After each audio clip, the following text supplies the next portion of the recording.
कि दोनों एक दूसरे से पृथक और स्वतंत्र भी हैं। आप कहते हो ना, मैं नहीं भी रहूंगा तो दुनिया रहेगी, कहते हो कि नहीं? मैं मर जाऊंगा उसके बाद भी दुनिया रहेगी, तो आप मानते हो कि दुनिया स्वतंत्र है आपसे, ठीक है?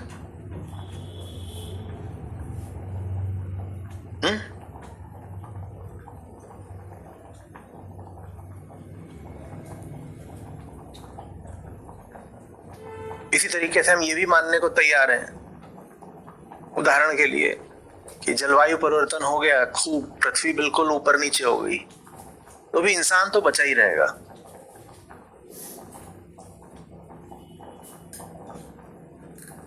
तो इसमें क्या भाव निहित है कि हम पृथ्वी से, शायद पूरे ब्रह्मांड से ही स्वतंत्र है। हमारा वहां पर ये गुमान बैठा हुआ है कि वो बाहर वाला सब बदल भी जाएगा तो हम थोड़ी बदलेंगे, हम अपने आप को बचा ले जाएंगे।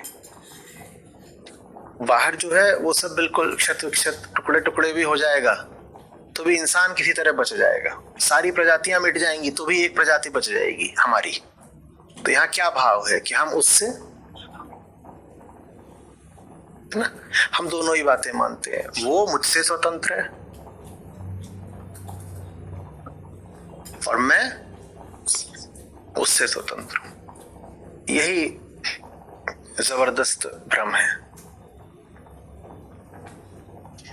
माध्यमिक दर्शन देखता है कि यही भ्रम दुख के मूल में है, क्योंकि जब वो अलग दिखता है और अपने भीतर बेचैनी दिखती है तो आदमी उसकी ओर भागता है उसको पाने के लिए। जब ऐसा प्रतीत होता है कि वो जो आगे है, जो इंद्रियों का, मन का विषय है, वो मुझसे अलग है, पहली बात तो। और दूसरी बात, मुझ में क्या है? निरंतर एक खालीपन, सूनापन, बेचैनी, अपूर्णता। तो फिर ये होकर रहेगा कि हम उसकी ओर भागेंगे। अब भागोगे तो दो ही चीजें हो सकती हैं, या तो पाओगे या तो नहीं पाओगे। अच्छा, नहीं पाया तो क्या होगा? अरे, और निराशा का दंश, हार, हीनता, नहीं मिला। और कई बार तो एक ही विषय होता है जिसको पाने के लिए एक अनार 100 बीमार होते हैं ना। वो फलानी चीज है, वहां है, उसको मिल जाए तो बिल्कुल एकदम तर जाएंगे, शांति हो जानी है। नहीं मिल सकती, वस्तु एक है, चाहने वाले 100 हैं, तो 99 को तो नहीं मिलेगी, जाहिर सी बात है। नहीं मिली तो वैसे ही दिल टूट जाना है और आहत होकर के घूमेंगे, ठीक है? दुख क्या होगा फिर? दुख और बढ़ जाएगा, ठीक है? और मिल गई तो क्या होगा? मिली तो क्या मिलेगा? नहीं, कुछ तो मिलेगा ही। वस्तु तो थी, आंखों को दिखाई पड़ती थी, हाथ से छू भी लोगे। जो मिला, लेकिन वो क्या मिला है?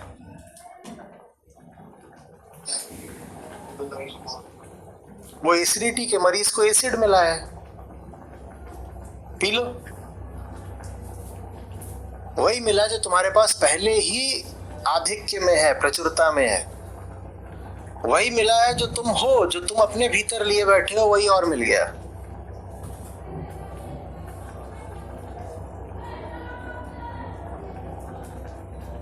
जिसका दुख नशा है उसको और शराब मिल गई है।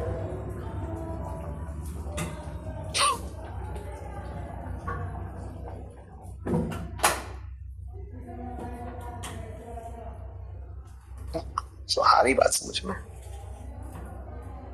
अब क्या हुआ कि नीचे नहाए उस एक बाल्टी पानी से, पता नहीं कहां कहां वो मिट्टी, रेत सब घुस गई शरीर में, और लगी खुजली, खाए खाए खाए खाए खाए, बाल नोच लिए, खुजा खुजा करके खाल नोच ली, खून निकाल लिया। और कोई एक जगह नहीं नहाए, पूरा ऊपर से नीचे तक थे। कान के अंदर मिट्टी घुस गई, नाक में घुस गई, मुंह में घुस गई। नीचे जाके तलवे खुजा रहे हैं, पता चल रहा है पीठ पे अभी चिपकी हुई है। बड़ा दुख लगा, भयानक दुख है। अब एकदम कामना उठी कि कुछ पा ही ले कि अपनी इस स्थिति से छुटकारा मिले। ये अहंकार की स्थिति है, कुछ पा ही ले कि अपनी स्थिति से निजात मिल जाए। कहीं तो कुछ होगा ना जो मुझे इस दुख से छुटकारा दिला दे। तो क्या किया झन्नूलाल ने? झन्नूलाल दौड़ के गए ऊपर वाली टंकी में, पूरे ही कूद गए। उस टंकी में क्या था? हाँ, ये हो सकता है कि जब जो जल स्रोत होता है, जो जलाशय होता है, बहुत बड़ा होता है, तो उसमें मिट्टी नीचे बैठ जाती है, तो ऊपर से झांके बोले ये कुछ मिला जो मुझसे भिन्न है, स्वतंत्र है। मेरे जीवन में तो बहुत मलिनता है, मिट्टी ही मिट्टी है, और ये मिला जो शुद्ध है। ये मेरी सारी कामनाओं की निष्पत्ति। इसी दिन के लिए तो जी रहा था, आ गई बाहर और खड़े होकर के बाकायदा ओलंपिक की अदा में डाइव मार दी। खुजली बहुत हो रही थी। अब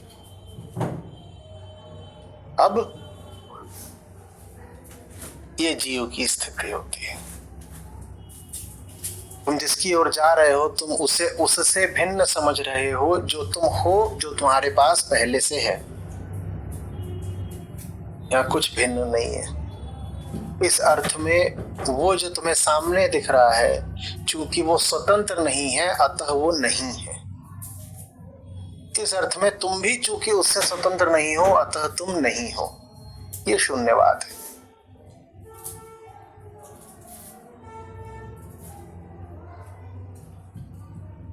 बात समझ में आ रही है?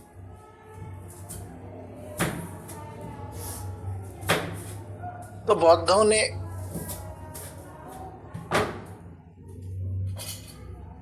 ये दर्शन में बड़ी गहरी चीज प्रविष्ट कराई और बड़ा इसका अभ्यास करा।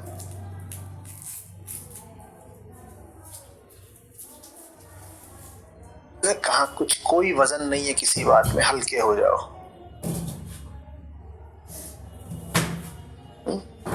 जब कुछ नहीं है तो उसका कुछ महत्व भी तो नहीं है ना। तो पाना क्या और खोना क्या, हल्के हो जाओ। किसी चीज को मैं महत्व तब दूं ना जब उससे मुझे कुछ मिलता हो।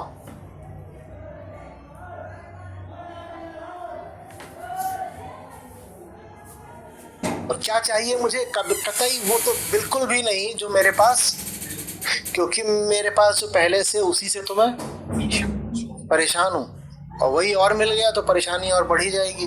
जब परेशानी और बढ़ जाएगी तो मैं और जोर से कल्पूंगा कि मुझे कुछ और दो। तो मुझे कुछ और मिल भी जाएगा, और क्या मिल जाएगा फिर से? वही जो मेरे पास पहले से। तो फिर मैं और ज्यादा जोर से कल्पूंगा कि मुझे कुछ और दो। ये जीव का पूरा चक्र है। इसको हम जीवन बोलते हैं। यही जीवन है, जीव का काल चक्र, जिसमें बस वो छोटे दुख से बड़े दुख की यात्रा करता रहता है, समाप्त हो जाता है। समझ आ रही बात? दाल में नमक ज्यादा था तो उसमें फिर सॉल्ट मिलाया, क्योंकि सॉल्ट नमक से भिन्न और स्वतंत्र लगा। नमक और सॉल्ट दोनों में क्या समानता है? कुछ भी नहीं। दोनों अलग है, एक दूसरे से पृथक है और स्वतंत्र है। ये जीव की होशियारी है। जो तुम्हारे पास पहले ही ज्यादा है, तुम वही अपने जीवन में और जोड़ते हो। जिस वजह से पहले ही हैरान परेशान थे, उसी को श्रम कर करके और अपने घर ले आ लेते हो, बांध लेते हो। गाड़ी बहुत तेज चली जा रही है और मदहोशी चोटी पर चढ़ी हुई है एकदम।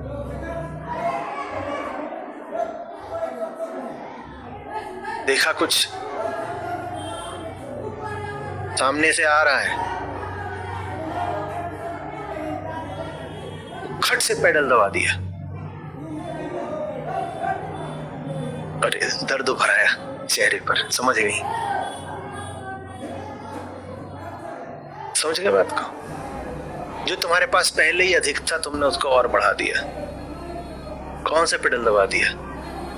एक्सीलरेटर दबा दिया। क्योंकि बेहोश पहले ही थे, नहीं तो गाड़ी इतनी तेज चल नहीं रही होती। पहले ही बेहोश थे इसलिए गाड़ी इतनी तेज चल रही थी। और उसी बेहोशी की पिनक में जब कुछ सामने दिखा तो पेडल और दबा दिया। बोले अब तो स्पीड कम करनी होगी ना, तो पेडल दबाओ, दबा दिया।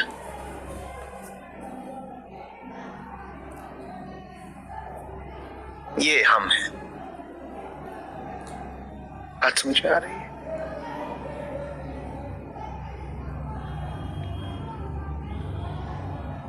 तो एक कसौटी हमको दे रहे हैं।